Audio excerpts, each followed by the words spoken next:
Air India Flight 182, 1985. On June 23, 1985, Air India Flight 182 disintegrated at 31,000 feet over the Atlantic Ocean, killing all 329 people aboard.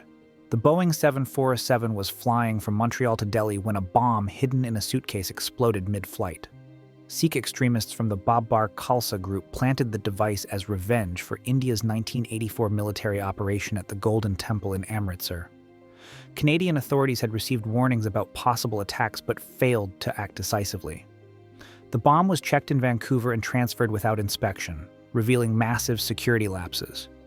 The same day, a second bomb intended for another Air India flight exploded at Tokyo's Narita airport, killing 2 baggage handlers. Legal proceedings dragged on for decades, with only the bomb maker being convicted while other suspects walked free due to insufficient evidence. Pan Am Flight 103 Lockerbie, 1988. Pan Am Flight 103 broke apart over Lockerbie, Scotland on December 21, 1988, killing 259 passengers and crew plus 11 people on the ground. The explosion happened just 38 minutes into the flight from London to New York when a bomb triggered by a barometric pressure switch detonated in the forward cargo hold. Wreckage scattered across 845 square miles of Scottish countryside. Investigators traced the bomb to a suitcase loaded in Malta, transferred through Frankfurt, and placed on the flight at Heathrow. Libyan intelligence officer Abdelbasit al-Megrahi was convicted in 2001 after a trial held under Scottish law in the Netherlands. Libya formally accepted responsibility in 2003 and paid compensation to victims' families, though Megrahi was released in 2009 due to terminal illness and died in Libya 3 years later. The bombing exposed critical flaws in international luggage screening protocols and triggered diplomatic sanctions that lasted years. Oklahoma City bombing, 1995.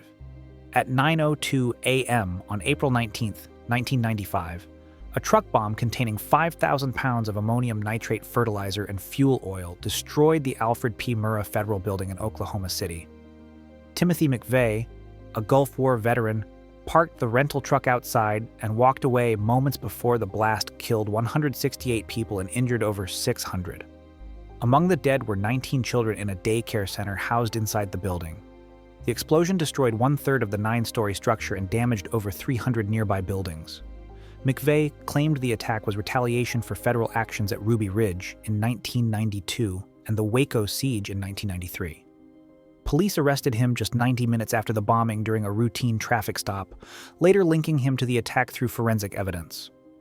He was executed in 2001, while accomplice Terry Nichols received life imprisonment.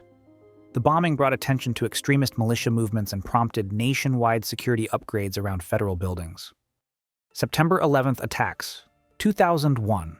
September 11th, 2001 changed everything. 19 al-Qaeda hijackers commandeered 4 commercial airplanes and turned them into guided missiles. At 8:46 a.m., American Airlines Flight 11 slammed into the North Tower of the World Trade Center. 17 minutes later, United Airlines Flight 175 hit the South Tower.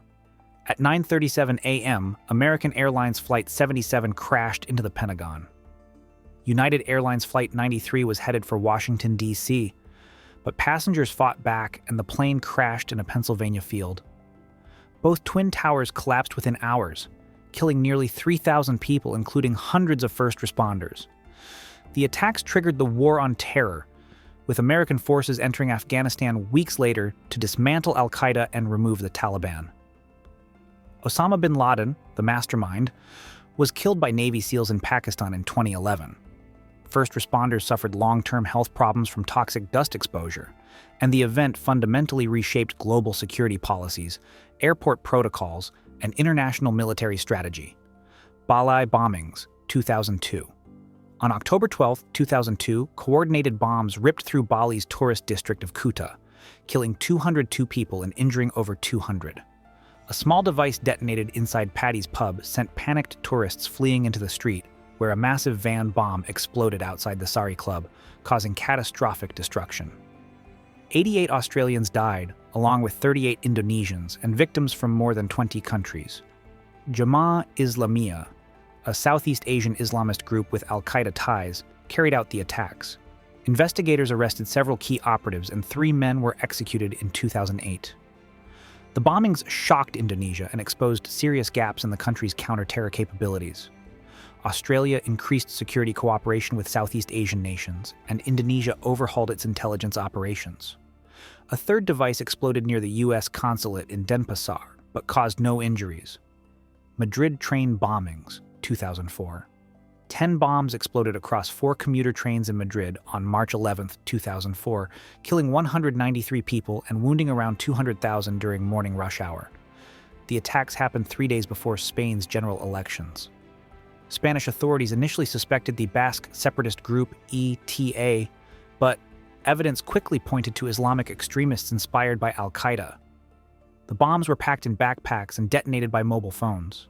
Investigators found a van containing detonators and Quranic recordings, leading them to a cell of Moroccan and North African militants operating in Spain. Public anger over the government's handling of the investigation and its support for the Iraq War influenced the election outcome, resulting in a surprise opposition victory. Within weeks, Spain withdrew its troops from Iraq.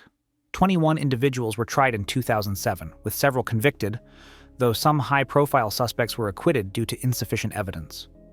Beslan, school siege, 2004. On September 1, 2004, heavily armed militants stormed School No. 1 in Beslan, North Ossetia, taking over 1,100 hostages during first day of school celebrations. Most captives were children, along with parents and teachers.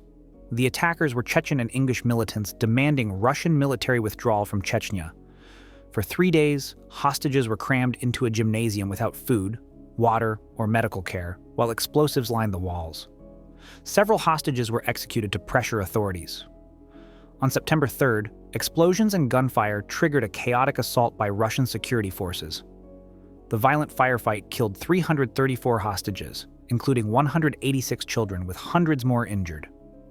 Families accused the government of mishandling the rescue operation, citing poor coordination and excessive force. The massacre exposed brutal flaws in Russia's counter-terrorist strategy and led to tightened national security laws and increased central control over regional governments. Sadr City bombings, 2006.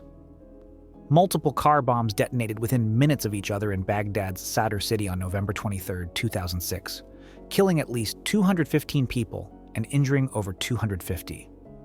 The coordinated attack targeted a busy Shiite marketplace at midday when crowds were densest, followed by mortar fire on surrounding areas. Sunni extremist groups linked to al-Qaeda in Iraq were believed responsible, aiming to provoke retaliation from Shiite militias. The assault came days after a prominent Sunni cleric's killing, further inflaming tensions. Shiite militias launched immediate counterattacks, pushing Iraq closer to full civil war. The Iraqi government imposed curfews, shut down the airport, and deployed additional security forces, but sectarian violence spiraled throughout 2006 and 2007. The attack demonstrated the high level of planning behind Iraq's descent into chaos and showed how terror could weaponize religious divisions. Mumbai attacks, 2008. 10 gunmen from the Pakistan-based group Lashkar-e-Taiba launched coordinated attacks across Mumbai from November 26th to 29th, 2008, killing 175 people and injuring over 300. The attackers arrived by sea and split into teams, targeting the Taj Mahal Palace Hotel, Oberoi, Trident Hotel, Chhatrapati Shivaji train station, and Nariman House, a Jewish community center. Armed with automatic weapons and grenades, they took hostages and set buildings ablaze. The siege at the Taj Hotel lasted nearly 60 hours as Indian commandos engaged in intense gun battles broadcast live on television. Ajmal Kasab was the only attacker captured alive. He was executed in 2012 after a high-profile trial. Investigations linked the operation to elements within Pakistan's intelligence network, severely straining India-Pakistan relations. The attacks revealed significant weaknesses in intelligence sharing and emergency response, prompting India to establish the National Investigation Agency and enhance coastal security. Norway attacks, 2011. Anders Behring Breivik killed 77 people on July 22, 2011, in Norway's deadliest attack since World War II.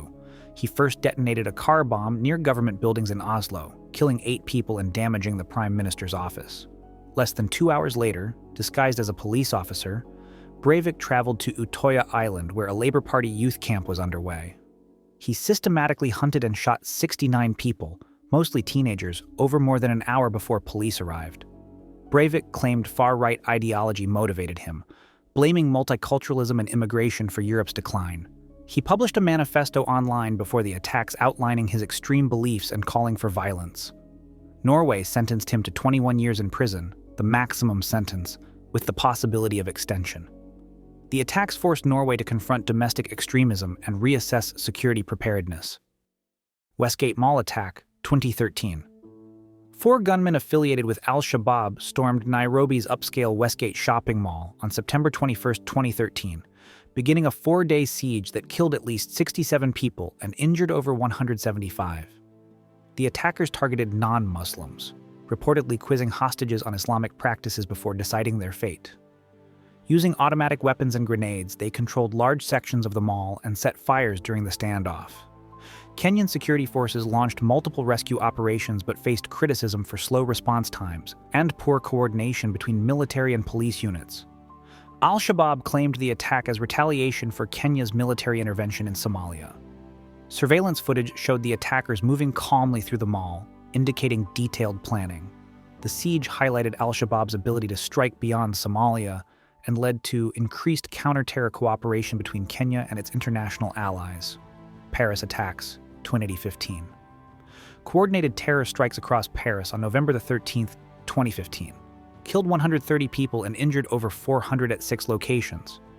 Islamic State operatives targeted restaurants, the Bataclan Concert Hall, and the Stade de France. The deadliest attack occurred at the Bataclan Theater, where gunmen stormed a rock concert and took hostages. After a prolonged standoff, police stormed the building, but 90 people had already been killed. Meanwhile, bombers detonated devices outside the Stade de France during a France-Germany football match attended by the president. Other teams opened fire on crowded cafes and restaurants in central Paris. Most attackers were French or Belgian nationals with ties to extremist networks in Syria and Iraq. Authorities discovered the operation was planned in Belgium, with at least 9 attackers, most dying during the assault or in subsequent raids. France declared a state of emergency, deployed military forces in urban areas, and intensified airstrikes against ISIS targets in Syria and Iraq. Al-Rawda Mosque attack, 2017. Armed militants surrounded the Al-Rawda Mosque in Bir al-Abed, North Sinai, on November 24, 2017, and opened fire on worshippers during Friday prayers, killing 311 people, including 27 children. The attackers arrived in several vehicles, blocked escape routes, and detonated explosives inside the mosque. As people fled, gunmen shot at them and fired on arriving ambulances. The mosque was associated with Sufi Islam, a mystical branch that some extremist groups view as heretical. Although no group officially claimed responsibility, authorities blamed Islamic State-affiliated militants active in the region. Egypt's president vowed revenge and launched a major military crackdown in the Sinai Peninsula with airstrikes and ground operations targeting suspected militant hideouts. The massacre highlighted the growing extremist threat in Sinai, where the Egyptian military had been battling insurgents for years, and raised questions about how militants organized such a large-scale attack in a heavily monitored area. So, which of these attacks surprised you the most? Did you learn something new about global security and how these events shaped the world we live in today? Let me know your thoughts in the comments below, and if you found this video informative, please give it a thumbs up and subscribe to our channel for more deep dives into history's most significant events. Until next time, stay informed and stay safe.